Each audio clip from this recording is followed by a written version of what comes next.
வந்து ட்ரேடிங்ல வந்து கன்சிஸ்டன்ட்டா ப்ராஃபிட் பார்க்கணும் அப்படின்னா எவ்வளோ நாள் சார் எடுக்கும்? கன்சிஸ்டன்ட் நாளுங்கிறது கிடையாது. என்னுடைய பாயிண்ட் ஆஃப் வியூல என்ன கேட்டீங்கன்னாக்கா, இஃப் யூ ஹேவ் 1,00,000 ஒரு வச்சுக்கோங்களேன். நீங்க ட்ரேடிங் பண்றீங்க. இன்ட்ராடே ட்ரேடிங் பண்ணாலும் பண்ணுவோம். பட் இதில கொஞ்சம் டீட்டெயில்டா சொல்றேன். If you are trader, first you should decide whether intraday or swing trading or scalp trading. ட்ரேடிங்னாலும் இது 3 ஆஸ்பெக்ட்ல நீங்க டிசைட் பண்ணிக்கணும். எது சார் பெஸ்ட் இதுல? என்னுடைய கருத்துல என்ன கேட்டீங்கன்னா, கொஞ்சம் இது இந்த 3ல பாதுகாப்பானது ஸ்விங் ட்ரேடிங். இப்போ ஹோம் மேக்கர் இருக்காங்க, எம்ப்ளாயி ஆஃபீஸ் போறாங்க. அவங்கனால மார்க்கெட்டா பார்க்க முடியாது.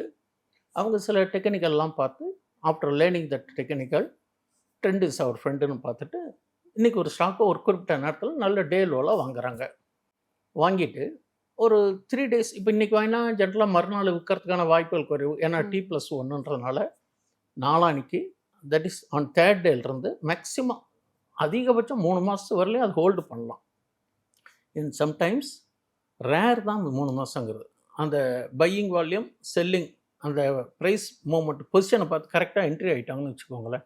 மேக்ஸிமம் 1 வீக் ஆர் 10 டேஸில் கூட அந்த ப்ராஃபிட்டுக்கு சான்சஸ் உண்டு.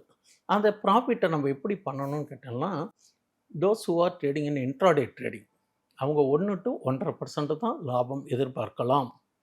அதேமாதிரி ஸ்விங் ட்ரேடிங் அப்படின்னு கேட்டோம்னா, என்னுடைய அனுபவத்தில் ஒவ்வொருத்தருக்கும் ஒரு ஒப்பீனியன். என்னுடைய பாயிண்ட் ஆஃப் வியூவில் 6 to 7% எதிர்பார்க்கலாம். இப்போ ஒரு உதாரணத்துக்கு ₹300 ஒரு ஸ்டாக், ஒரு பிஎல் ஸ்டாக் ஏதோ ஒன்று வாங்கிடுறீங்கன்னு வச்சுக்கோங்களேன். ₹300 ₹30,000 100 வாங்குறீங்கன்னு வச்சுக்கோங்களேன். அப்போ ₹300 6% எவ்வளவு? ₹18. அப்போ ₹318 வந்தால் கொடுத்துடலாம் இல்லையா? அப்போ ₹30,000 எவ்வளோ வருது? அந்த ஸ்டாக் முடிஞ்சது, ப்ராஃபிட் பண்ணியாச்சு. விட்டுட்டு அடுத்த ஸ்டாக்கு எது அன்னைக்கு இருக்குது? ரெண்டாவது நம்ம மார்க்கெட்டில் பார்த்தீங்கன்னா சைக்கிளிக்காக தான் ரொட்டேஷன் ஆகுது. இப்போ மார்க்கெட் ஏறும், இண்டெக்ஸ் ஏறும், ஆனால் சில ஸ்டாக்குகள் நெகட்டிவில் இருக்கும். இது subject to the character of stock. நமக்கு எப்படி கேரக்டர் இருக்கோ ஸ்டாக்குக்கு கேரக்டர் இருக்குது. அதுக்கு சில குணாதிசயங்கள் இருக்குது. அதனுடைய அப்ஸ் அண்ட் டவுன்ஸ் இருக்குது. வால்யூம் இருக்குது, வால்யூம் பிரேக் அவுட் இருக்குது, வால்யூம் பிரேக் டவுன் இருக்குது. இந்த மாதிரி இண்டிகேட்டர்ஸ்லாம் பார்த்து பண்ணோம்.